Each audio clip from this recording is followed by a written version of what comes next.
सभी मित्रों को नमस्कार। मित्रों, आज हम मौलिक अधिकार के बारे में पढ़ेंगे। आइए एक एक अधिकार के बारे में देखते हैं। समानता का अधिकार अनुच्छेद 14 से 18 में वर्णन किया गया है। कभी कभी एग्जाम में पूछ देता है कि समानता का अधिकार किस अनुच्छेद से किस अनुच्छेद तक वर्णन किया गया है, तो इसका राइट आंसर होगा अनुच्छेद 14 से 18। आइए एक एक अनुच्छेद के बारे में विस्तार पूर्वक पढ़ते हैं। अनुच्छेद 14 विधि के समक्ष समानता। इसका अर्थ है कि कानून के सामने सब एक समान है तथा राज्य सभी व्यक्तियों के लिए समान कानून बनाएगा तथा उन पर एक समान कानून लागू करेगा। अनुच्छेद 15 धर्म, नस्ल, जाति या जन्म स्थान के आधार पर भेदभाव पर निषेध। राज्य के द्वारा धर्म, जाति, लिंग, नस्ल या जन्म स्थान के आधार पर नागरिकों के प्रति जीवन के किसी भी क्षेत्र में भेदभाव नहीं किया जा सकता। अनुच्छेद 16 लोक नियोजन के विषय में अवसर की समानता। लोक नियोजन से संबंधित विषयों में सभी नागरिकों के लिए अवसर की समानता होगी। अपवाद आरक्षण। किसी प्रकार की सरकारी नौकरियों में भेदभाव नहीं किया जाएगा, सभी को समान अवसर प्रदान किए जाएंगे। अनुच्छेद 16 कहता है। समानता का अधिकार में अनुच्छेद 17 अस्पृश्यता का अंत। इसके अंतर्गत अस्पृश्यता को एक दंडनीय अपराध घोषित किया गया है। आप किसी के धर्म, जाति, रंग के आधार पर उसे छुआछूत का भेदभाव नहीं कर सकते हैं। यदि आप इस तरह के कानून का पालन नहीं करते हैं तो आपको दंड दिया जा सकता है। अनुच्छेद 18 उपाधियों का अंत। इसके अंतर्गत उपाधियों को समाप्त कर दिया गया। अब भारत का कोई भी नागरिक अपने नाम से पहले कोई भी उपाधि नहीं लगा सकता। उदाहरण, स्वतंत्रता से पूर्व कुछ उपाधियां थी जैसे कि महाराजा, सुल्तान, बादशाह, राय बहादुर। इस तरह की सब उपाधियों को समाप्त कर दिया गया है। राष्ट्रीय पुरस्कार जैसे कि भारत रत्न, पद्म विभूषण, पद्म भूषण आदि लिए जा सकते हैं, पर इन्हें भी आप उपाधि के रूप में प्रयोग नहीं कर सकते हैं। समानता का अधिकार अनुच्छेद 14 से 18 में वर्णन किया गया। आइए हम शॉर्टकट में इन्हें समझ लेते हैं। अनुच्छेद 14 विधि के समक्ष समता। अनुच्छेद 15 धर्म, नस्ल, जाति, लिंग के आधार पर भेदभाव का विरोध। अनुच्छेद 16 लोक नियोजन के विषय में अवसर की समानता। अनुच्छेद 18 अस्पृश्यता का अंत। अनुच्छेद 18 उपाधियों का अंत। कभी कभी एक क्वेश्चन पूछ देता है कि अनुच्छेद 17 में इनमें से किसका वर्णन किया गया है, तो आप राइट आंसर अस्पृश्यता का अंत लगा सकते हैं। इसे उपाधियों का अंत किस अनुच्छेद के तहत वर्णन किया गया है, तो आप अनुच्छेद 18 को सही ऑप्शन में चुन सकते हैं। आइए दूसरा अधिकार है स्वतंत्रता का अधिकार। अनुच्छेद 19 से 22। अनुच्छेद 19 के अंतर्गत वर्तमान समय में हमें कुल 6 प्रकार की स्वतंत्रता का अधिकार है, पर मूल संविधान में 7 तरह की स्वतंत्रता का उल्लेख था।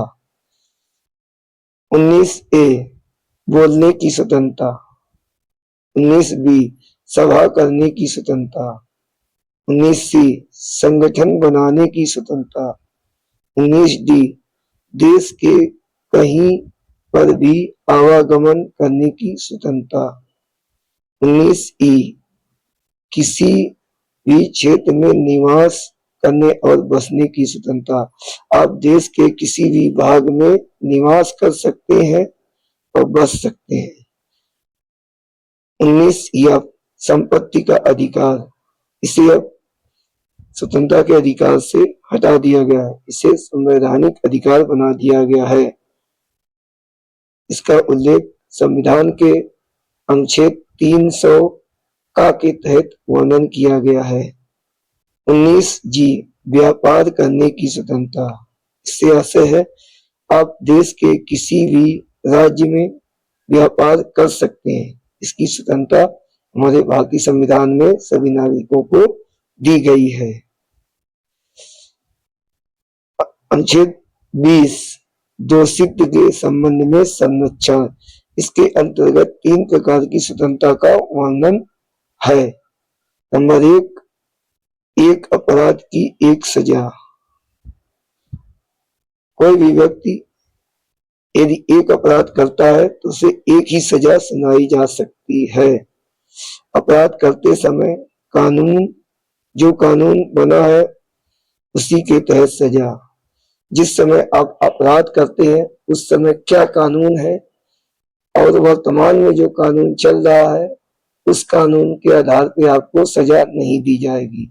जिस समय आपने अपराध किया था उस समय क्या कानून था, क्या सजा थी, वही आपको सजा दी जाएगी।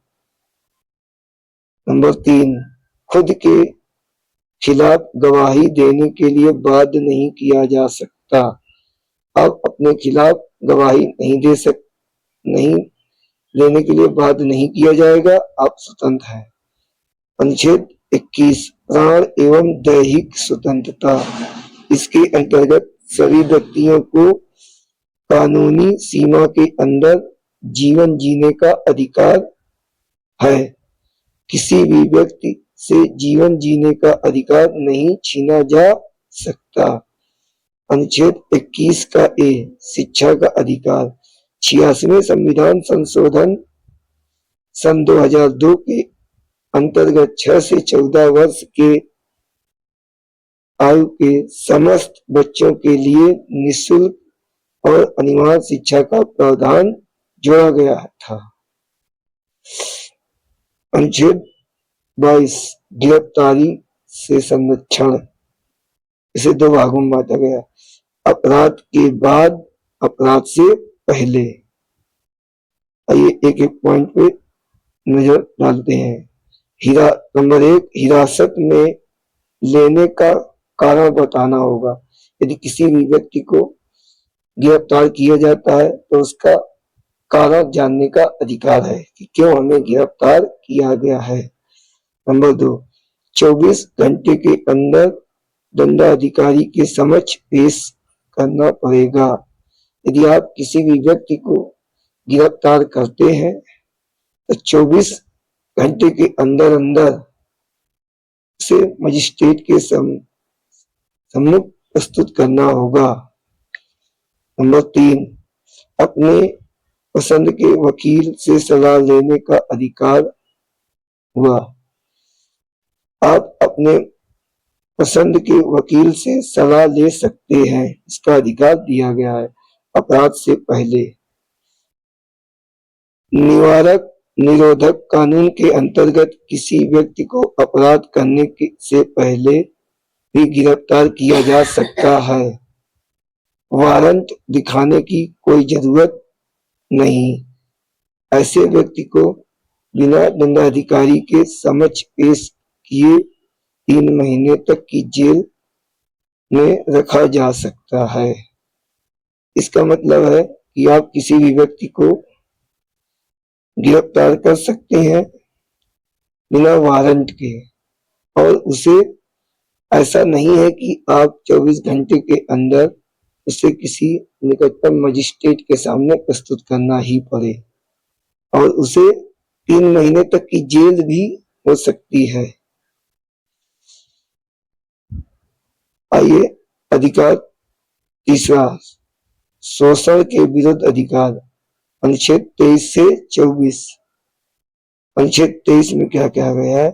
मानव के दुर्व्यापार और बंधुआ मजदूरी पर प्रतिबंध। इसके अंतर्गत किसी भी व्यक्ति की खरीद बिक्री नहीं की जा सकती है और न ही उसे जबरदस्ती मजदूरी कराई जा सकती है। इसका उल्लंघन करना एक दंडनीय अपराध है। आप किसी भी व्यक्ति को उसे बिक्री नहीं कर सकते हैं और ना ही उससे किसी प्रकार की जबरदस्ती मजदूरी करा सकते हैं। उसकी इच्छा है तो वह व्यक्ति काम कर सकता है। यदि आप उसे जबरदस्ती काम करवाते हैं तो आप कानून का दुरुपयोग कर रहे हैं। इसके लिए आपको दंड भी दिया जा सकता है। अनुच्छेद 24, बाल नियोजन पर प्रतिबंध। 14 वर्ष से कम आयु वाले किसी बच्चे को कारखानों, खदानों या अन्य जोखिम भरे काम पर नियुक्त नहीं किया जा सकता। यदि कोई भी बच्चा 14 वर्ष से कम आयु का है तो आप उसे जोखिम पूर्ण कार्य में नहीं लगा सकते हैं। यदि आप ऐसा करते हैं तो ये कानून का उल्लंघन होगा और इससे ऐसा करते हैं तो आपको सजा भी हो सकती है। यदि आपको ये हमारी वीडियो अच्छी लगी हो तो आप हमारे चैनल को सब्सक्राइब करें, लाइक करें और हमारे वीडियो को शेयर करें। और आगे के जो 3 अनुच्छेद है वो हम अपने वीडियो भाग 2 में आपको सिखाने का प्रयास करेंगे। धन्यवाद। नमस्कार मित्रों।